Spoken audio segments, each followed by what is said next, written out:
அனைவருக்கும் வணக்கம். தமிழக தேர்தல் அப்படின்னு பார்த்தீங்கன்னா, இப்போ நொடிக்கு நொடி ஒரு பரபரப்பை ஏற்படுத்தக்கூடிய செய்திகள் தான் வந்துட்டுருக்கு அப்படின்னு சொல்லலாம்.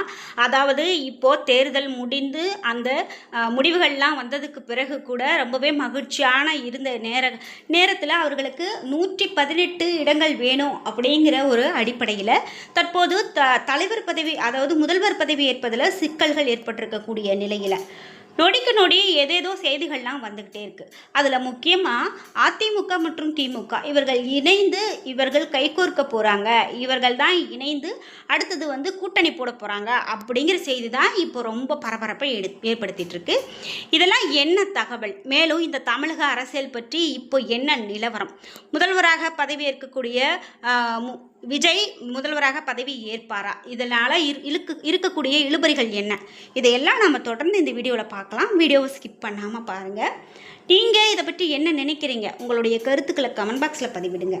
நீங்கள் இன்னும் உற்சாகம் டிவி சேனலை சப்ஸ்கிரைப் பண்ணாமல் இருந்தால் சப்ஸ்கிரைப் பண்ணிக்கோங்க.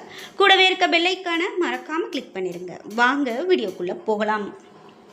இந்த வீடியோவை பார்த்துட்டு இருக்கக்கூடிய உங்களுக்கு ஜோதிட ரீதியாக நல்ல ஒரு தகவல் தெரிந்துக்கணும் அப்படின்னு நினைக்கிறீங்களா, உங்களுடைய எதிர்காலத்தில் என்னென்ன விஷயங்கள்லாம் நடக்கிறதுக்கான தகவல்களை நீங்கள் தெரிந்து கொள்ளணும் அப்படின்னா இந்த வீடியோவுக்கு கீழே டிஸ்கிரிப்ஷனில் வராகி அம்மன் ஜோதிட நிலையத்தின் தொலைபேசி எண் கொடுத்துருக்கேன். அதை எண்ணுக்கு தொடர்பு கொண்டு பேசி பாருங்கள். கண்டிப்பாக உங்களுக்கு நல்ல ஒரு சிறப்பான தெளிவான ஜாதக முடிவுகள் சொல்லப்படும். விஜயனுடைய தாவேகா கட்சியை தடுக்க இந்த இரண்டு பெரும் கட்சிகள், அதாவது திமுக மற்றும் அதிமுக இணைந்து ஆட்சி மாற்றத்தை அமைக்க முயல்கிறாங்க அப்படின்னு சொல்லப்பட்டிருக்கு. இது மக்களிடையே ரொம்பவே அதிர்ச்சியை ஏற்படுத்தக்கூடிய தகவல் அப்படின்னு சொல்லலாம். திமுக ஆதரவோடு எடப்பாடி பழனிசாமியை முதல்வராக முன்மொழிந்து மேலிடம் பச்சை கொடி காட்டியதாக செய்திகள் வெளியாகி பரபரப்பை ஏற்படுத்திட்டு இருக்கக்கூடிய நிலையில் இந்த முடிவுக்கு கூட்டணி கட்சிகள் மக்கள் எப்படி எதிர்வினை அளிப்பாங்க அப்படிங்கிறது ஒரு பெரிய கேள்வியாகவே இருந்துட்டு வருது. முக்கியமாக இப்போ விஜய்க்கு முதலமைச்சராக வேண்டும் அப்படிங்கிற நிலையில் அவருக்கு 118 இடங்கள் வேணும், 118 எம்எல்ஏக்கள் வேணும். அவர் 108 மட்டுமே பெற்றிருக்காரு. இந்த நிலையில் தான் அவருக்கு கூட்டணியாக காங்கிரஸ் கை கொடுத்தாங்க. காங்கிரஸ் 5 இடங்கள் கொடுத்துருக்காங்க. இன்னும் பத்தாத இடங்கள் என்ன செய்கிறது அப்படிங்கிற ஒரு கேள்விக்குறியாக இருக்கும்போது இப்போது சபாநாயகரை போய் அவர் பார்த்துட்டு, ஆளுநரை போய் பார்த்துட்டு இந்த மாதிரி நிகழ்வுகள்லாம் இப்போது நடந்துட்டுருக்கு. இந்த நிலையில் தான் இந்த ஒரு செய்தியும் பரவிட்டுருக்கு. இந்த நிலையில் அதிமுக திட்டவட்டமாக சொல்லிடுச்சு, தாவேகாவுக்கு எங்களுடைய ஆதரவு எந்த ஒரு சூழ்நிலையிலும் கிடையாது அப்படின்னு சொல்லியிருக்காங்க. தமிழக அரசியலை பொறுத்த வரைக்கும் இரு பெரும் திராவிட கட்சிகளான திமுக மற்றும் அதிமுக இடையான இருமுனை போட்டியே எப்போதும் இருந்து வந்திருக்கு. இந்த நிலையில தான் நடிகர் விஜயனுடைய வருகையால் இந்த முறை ஒரு பெரும் வரலாற்று சிறப்புமிக்க தேர்தலை தமிழகம் கண்டிருக்கு.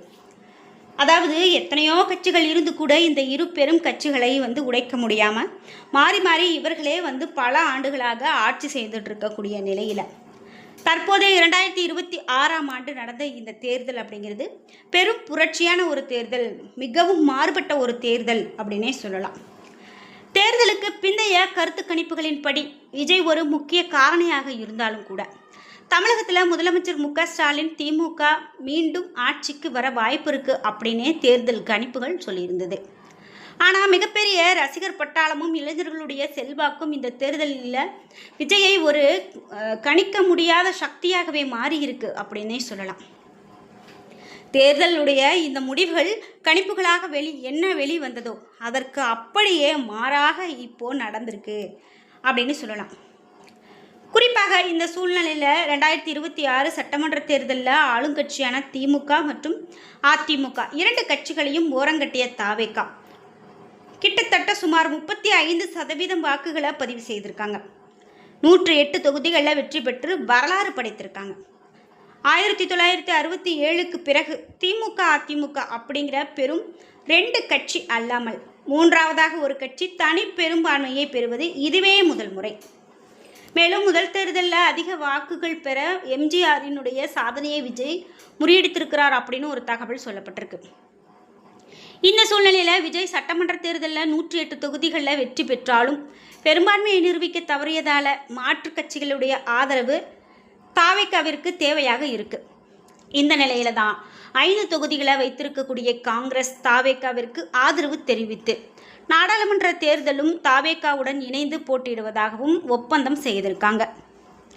இந்த நிலையில் 108 அதனுடைய 5 உடன் 112 தொகுதிகளை வைத்திருக்கக்கூடிய தாவேகா பெரும்பான்மையை நிரூபிக்க இன்னும் 6 இடங்கள் தேவையாக இருக்கு. விடுதலை சிறுத்தைகள் கட்சி மற்றும் இடதுசாரிகளுக்கு விஜய் கடிதம் எழுதியிருக்கக்கூடிய நிலையில் இவர்கள் ஆலோசனையை நடத்தி கொண்டிருக்காங்க. கூட்டம் நடத்தி அவர்களுடைய கட்சிக்காரர்களோடு ஆலோசனை நடத்திட்டு வராங்க. மேலும் ஆளுநரும் இன்னும் விஜய் பதவியேற்க அழைப்பு விடுக்காமல் இருக்கிறார் அப்படிங்கிற ஒரு தகவலும் பரவிட்டிருக்கு. அதே போல இப்படியான சூழ்நிலையில் அடுத்து என்ன நடக்கும், தாவேகாவுக்கு பெரும்பான்மையாக கிடைக்குமா என்ற குழப்பம் நீடித்து வரக்கூடிய நிலையில் விஜய்க்கு எதிராக திமுக மற்றும் அதிமுக இணைந்து களமிறங்க உள்ளதாகவும் தகவல் வெளியாயிட்டிருக்கு. இது மிக பெரும் அதிர்ச்சி அப்படின்னே சொல்லலாம். திமுக ஆதரவு கொடுக்க முன்வந்துள்ளதாகவும் அதிமுக அதற்கு இணங்கியதாகவும் எடப்பாடி பழனிசாமி முதல்வராக முன்மொழியப்பட்டுள்ளதாகவும் இதற்கு மேலிடம் பச்சை கொடி காட்டிவிட்டதாகவும் செய்திகள் வெளியாகி பரபரப்பு ஏற்படுத்தியிருக்கு. இந்த தகவல் வெளியாக இணையதளத்தில் இவ்விவகாரம் பூதாகரமாக வெடித்திருக்கு அப்படின்னு சொல்லலாம். குறிப்பிட்டு இந்த நிலைப்பாட்டை திமுகவும் அதிமுகவும் எடுத்தால் கூட கூட்டணி கட்சிகள் இல்லாமல் அவ்விரு கட்சிகளும் ஆட்சியை நிறுவ முடியாது.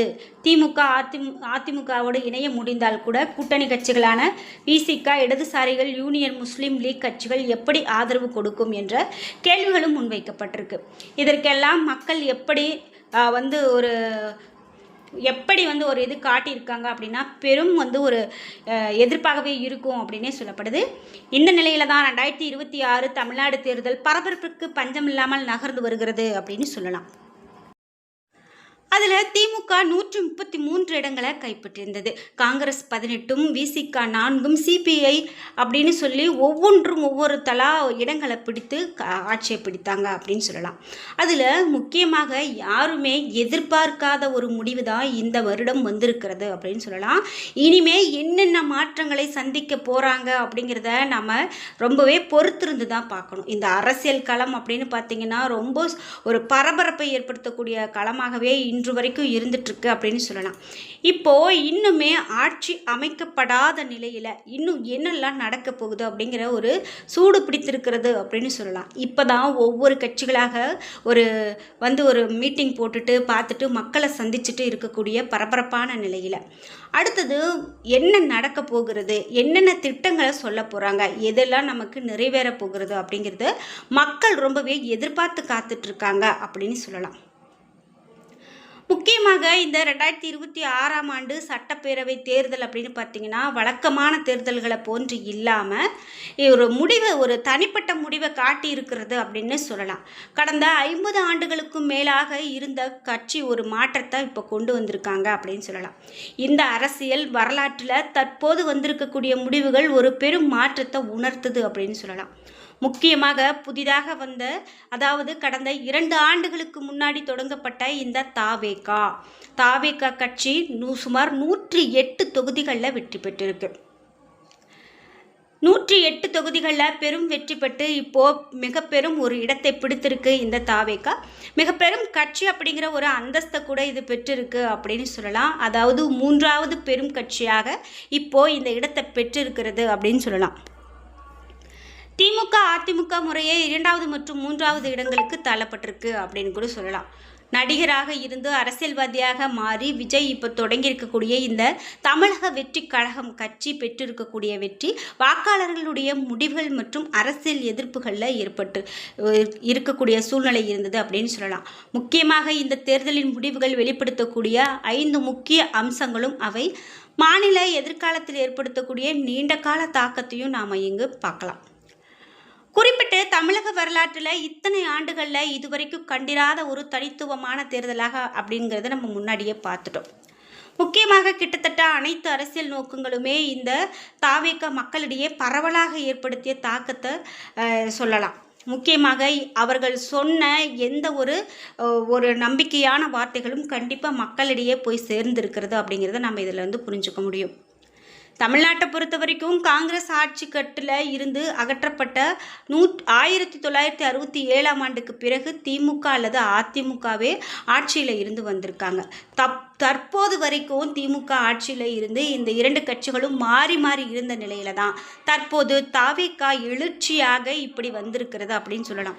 என்ன நண்பர்களே, இன்னைக்கு வீடியோவில் நாம் ரொம்பவே பரபரப்பான தமிழக தேர்தல் களத்தை பற்றி பார்த்து தெரிஞ்சுக்கிட்டோம். இந்த வீடியோ கண்டிப்பாக உங்களுக்கு ரொம்ப பயனுள்ளதாக இருந்திருக்கும்.